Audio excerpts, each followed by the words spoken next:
సుంకాల విషయంలో supreme court shock ఇచ్చిన అమెరికా అధ్యక్షుడు ట్రంప్ అస్సలు తగ్గేదేలే అంటున్నారు. మరింత దూకుడుగా ముందుకు వెళ్తున్నారు. టారిఫ్ల విషయంలో సుప్రీంకోర్టు చివాట్లు పెట్టి తలంటినా ఆయన తీరు మాత్రం మారడం లేదు. నా రూటే సెపరేట్ అంటూ టారిఫ్స్ ను పెంచుకుంటూ వెళ్తున్నారు. నిన్న ప్రపంచ దేశాలపై 10% సుంకాలు వేస్తూ నిర్ణయం తీసుకున్న డొనాల్డ్ ట్రంప్ తాజాగా 10 నుంచి 15% టారిఫ్స్ ను పెంచుతానని అనౌన్స్ చేశారు. మన భారత్ కూడా 15% టారిఫ్స్ వర్తిస్తాయని చెప్పుకొచ్చారు. వాస్తవానికి అమెరికా సుప్రీంకోర్టు తీర్పు తర్వాత తనకున్న అధికారాలతో అన్ని దేశాలపై 10% సుంకాలను విధిస్తున్నట్లు అధికారికంగా ప్రకటించి ఉత్తర్వులపై సంతకం చేశారు ట్రంప్.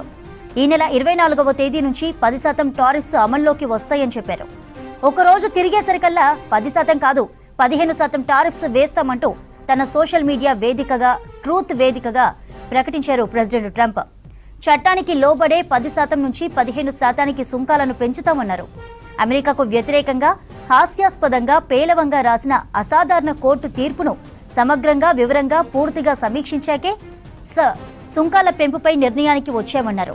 ప్రతీకార సుంకాలు లేకుండా ఎన్నో దశాబ్దాలుగా అమెరికాను దోచుకుంటున్న దేశాలు చాలా ఉన్నాయన్నారు. చట్టానికి నిలిచేలా 15% స్థాయికి టారిఫ్స్ ను తీసుకువెళ్తామన్నారు. రానున్న కొద్ది నెలల్లోనే మరిన్ని సుంకాలు విధిస్తామని అనౌన్స్ చేశారు ట్రంప్. ఇక సుప్రీంకోర్టు తీర్పు తర్వాత ఏమీ మారలేదని, భారతే తమకు సుంకాలను చెల్లిస్తుందని, తాము ఎటువంటి సుంకాలను ఆ దేశానికి చెల్లించబోమని ట్రంప్ స్పష్టం చేశారు. ముందుగా 10% సుంకాలపై వైట్ హౌస్ విడుదల చేసిన ఫ్యాక్ట్ షీట్లో అమెరికా ఆర్థిక వ్యవస్థకు దన్నుగా నిలిచే, భవిష్యత్తులో మరింత పకడ్బందీగా సుంకాలు విధించే అవకాశం ఉన్న కొన్ని వస్తువులకు ఈ తాత్కాలిక సుంకాలు వర్తించబోవని చెప్పింది. సుంకాలను విధిస్తానని హెచ్చరించి భారత్ పాకిస్తాన్ మధ్య యుద్ధాన్ని ఆపానని మరోసారి ట్రంప్ చెప్పుకొచ్చారు. ప్రధాని మోదీతో తనకి మంచి సంబంధాలున్నాయన్నారు. భారత్ సుంకాలు చెల్లిస్తుందని, తాము మాత్రం సుంకాలను చెల్లించమన్నారు.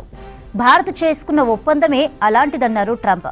అంతేకాదు ప్రధాని మోదీపై పొగడ్తలు కురిపించారు ప్రెసిడెంట్ ట్రంప్. ప్రధాని మోదీ గొప్ప జెంటిల్మెన్ అన్నారు. అమెరికా విషయంలో తాను వ్యతిరేకించే వారి కంటే మోదీనే తెలివైన వారు అని అన్నారు. భారత్తో పారదర్శక ఒప్పందం జరిగిందన్నారు.